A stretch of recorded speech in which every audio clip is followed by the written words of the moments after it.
bisa terjadi di dunia ini tanpa izin Allah. Allah Maha mengetahui segala urusan dan Allah Maha mengetahui segala solusi, dan hanya dengan izin Allah semua solusi akan bisa terjadi.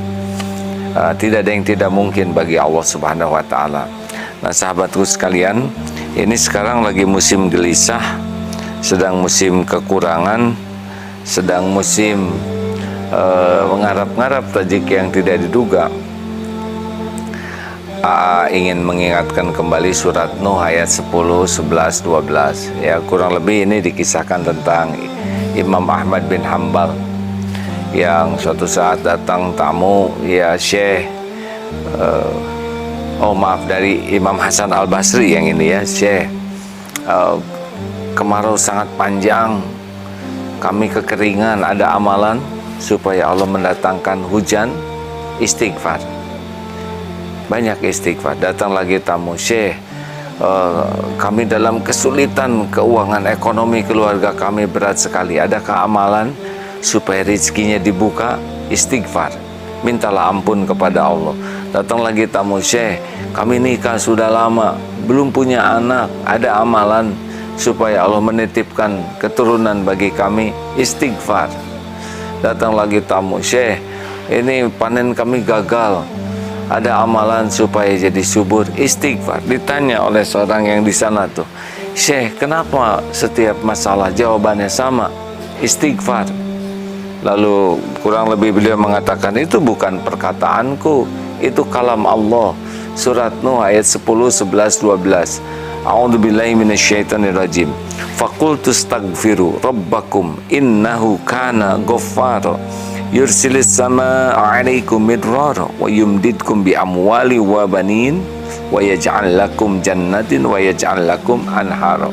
Kukatakan kepadamu, kata Nabi Nuh, ya, kepada mereka, ya, faqultu astaghfiru rabbakum, kukatakan kepada mereka, mohonlah ampun kepada Rabb kalian, innahu kana ghaffara, karena dialah Allah yang maha pengampun, yursilis sama 'alaikum midrara, niscaya dia akan turunkan hujan lebat dari langit, dan Allah akan memperbanyak harta dan anak-anakmu, dan Allah mengadakan kebun-kebun dan sungai-sungai.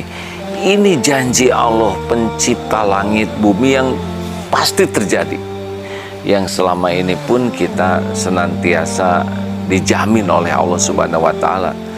Oleh karena itu, istighfar ini adalah rahasia penting yang ringan, mudah mengatakannya, tapi jarang orang melakukannya. Sabda Rasulullah SAW pun sering kita bahas hadisnya, ya. Berapa kali Rasulullah SAW istighfar? Dalam hadis Bukhari, demi Allah sesungguhnya aku beristighfar dan bertobat kepada Allah lebih dari 70 kali dalam sehari. Bahkan ya, ini, man aksarul istighfar, barang siapa yang memperbanyak istighfar, ja'alallahu lahu min kulli hammin farajan wa min kulli doikin makhrajan wa razaqahu min haitsu la yahtasib. Hadis riwayat Ahmad dan Al-Hakim.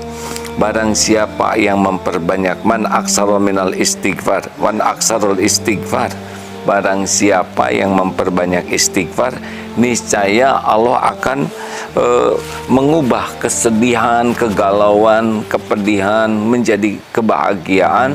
Lalu Allah akan mengadakan jalan keluar dari persoalan apapun, persoalan sepelik apapun, serumit apapun, persoalan keluarga, persoalan ekonomi, persoalan kesehatan, persoalan bisnis. Pokoknya istighfar itu akan ada jalan. Dan ini yang menarik itu adalah, sesudah Allah memberikan solusi dari setiap kesempitan, Allah anugerahkan rizki, pertolongan yang tidak diduga, tidak disangka-sangka.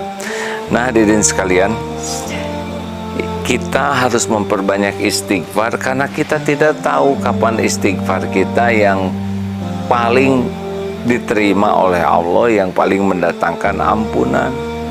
Kenapa istighfar harus banyak? Karena tiap saat kita tuh produktif sekali membuat dosa. Setiap waktu itu, ya.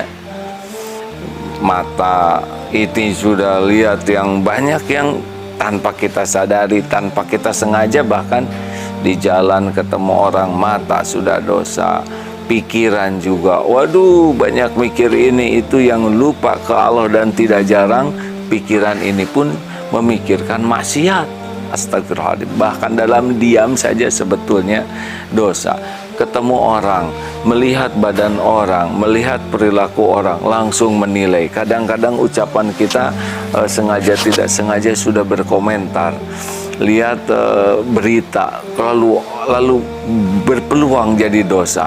Belum lagi tangan kita, belum lagi kaki pergi kemana. Ini tiap waktu kita itu berpeluang menambah dosa. Bahkan ya dalam diam pun, dalam kesendirian pun bisa berbuat maksiat itu. Nah, bagaimana kalau kita jarang istighfar, sedang dosanya signifikan nambah terus, sedangkan tobatnya kurang. Ini ajalah, kalau ada ini percikan ini ya, percikin nih kacamata terus-terusan, cret begitu. Apa yang terjadi? Nggak bisa lihat apa-apa. Bukan tidak ada apa-apa, nggak bisa lihat. Kayak mobil, terus dikasih lumpur dikit-dikit, lama-lama nggak bisa lihat jalan. Gelisah, bukan tidak ada jalan, tapi tidak bisa lihat jalan. Yang ngebagikan durian gratis juga nggak kelihatan. Bisa nabrak, bisa tersesat, bisa masuk jurang, bisa ketabrak. Itulah orang-orang yang kurang istighfar. Ini sederhana tapi luar biasa, hadirin. Dari ayat yang tadi ya sudah jelas. Lalu kenapa istighfar begitu hebat? Karena innallaha yuhibbut tawwabin wa yuhibbul mutatahhirin. Sesungguhnya Allah itu sangat-sangat mencintai orang yang tobat dan mensucikan diri. Ini kegembiraan Allah Subhanahu wa Ta'ala melihat orang yang tobat itu diibaratkan kan oleh Rasul seperti orang berkendaraan di padang pasir, kemudian kendaraannya ini untanya atau kudanya dengan perbekalan terus kabur. Sudah dicari ke sana sini tidak ketemu. Udah ya, saya mau udah siap-siap mati aja. Hanya di bawah pohon dia berbaring nunggu. Udah mau gimana lagi, di padang pasir nggak ada apa-apa, nunggu mati. Tiba-tiba kendaraan yang lengkap dengan perbekalan itu datang. Waduh, dia gembira sekali sampai dia mengatakan, ya Allah, aku Tuhanmu, engkau hambaku. Ini fatal nih hadirin ya. Udah kebulak-baliknya juga, kebulak-balik yang fatal.